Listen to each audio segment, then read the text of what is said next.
अगर मैं 200 वर्ष पूर्व की बात करूं कि महिलाएं किस प्रकार से उन्होंने शिक्षा प्राप्त की होगी, तो मैं एक महिला की कहानी बताना चाहूंगा जिनका नाम है राज सुंदरी। राज सुंदरी नाम की महिला का जन्म 1800 में हुआ था।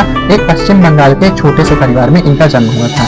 इनकी शादी छोटी उम्र में कर दी गई थी और इन्होंने 60 वर्ष की आयु में अपनी खुद की एक आत्मकथा लिखी, जो कि उस समय की एक पहली आत्मकथा थी जिसे एक महिला ने लिखा था। महिला द्वारा लिखी गई प्रथम आत्मकथा, जिसका नाम था आमार जीवन। आमार जीवन नाम की जो आत्मकथा थी उसमें इन्होंने खुद के बारे में बताया कि किस प्रकार से इन्होंने शिक्षा प्राप्त की, किन किन कठिनाइयों का सामना किया। ये बताती है उस आत्मकथा में कि जब ये छोटी थी, लगभग 13 से 14 वर्ष की आयु थी, तो इनको दिन भर घर का काम करना पड़ता था। सुबह जल्दी उठना पड़ता था, जल्दी उठ करके ये काम करना शुरू कर देती थी और रात के आधी रात हो जाने के बाद तक ये काम करती रहती थी। जबकि ये एक जमींदार की पत्नी थी, लेकिन तब भी इन्हें बहुत ज्यादा काम हुआ करता था और ये सुबह जल्दी उठ जाती थी और रात में लेट तक काम करने के बाद सोती थी। इन्हें ये बताती है अपनी आत्मकथा में कि इन्हें बीच में आराम करने तक का, कभी कभी तो इनको खाने तक का समय नहीं मिलता था, इतना ज्यादा काम होता था इनके घर में।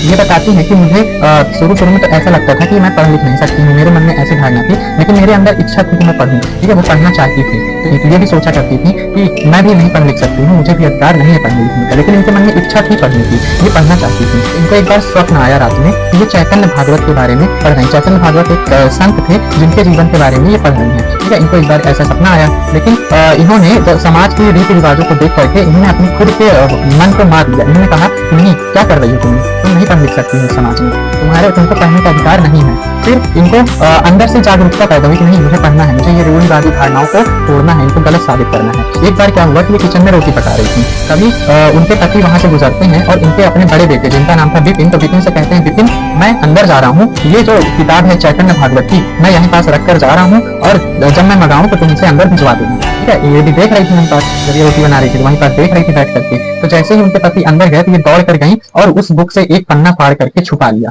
ठीक है, इसे छुपाना बहुत जरूरी था, क्योंकि अगर इस पन्ने को उनके हाथ में अगर कोई देख लेता तो इनको बहुत बड़ी मुसीबत में ये फंस जाती। इसलिए उन्होंने उस पन्ने को छुपा लिया और उसी समय जो इनका बेटा था विपिन, वो भी ताड़ के पत्ते पर लिखना पढ़ना सीख रहा था, तो उस पत्ते को भी, एक पत्ते को भी उन्होंने छुपा लिया। रात जब हुई तो रात में ये चुपके से, जब सब सो गए तो ये चुपके से क्या करती हैं कि उस पत्ते में जो अक्षर लिखे हैं उन अक्षरों को देख करके पढ़ने की कोशिश कर रही थी। उस पन्ने में भी जो अक्षर लिखे हैं उन अक्षरों को भी पढ़ने की कोशिश कर रही थी। इस प्रकार से धीरे धीरे उन्होंने शिक्षा प्राप्त की और ये एक दिन ऐसा आया कि बहुत ही ज्यादा शिक्षित हो गई और शिक्षित होने के बाद लगभग 60 वर्ष की उम्र में इन्होंने अपनी खुद की आत्मकथा लिखी और उन्होंने बताया कि कभी कभी तो ऐसा होता था कि जब मुझे खाने तक का समय नहीं मिलता था घर के कामों के पीछे, तब भी मैंने पढ़ाई की, स्ट्रगल किया।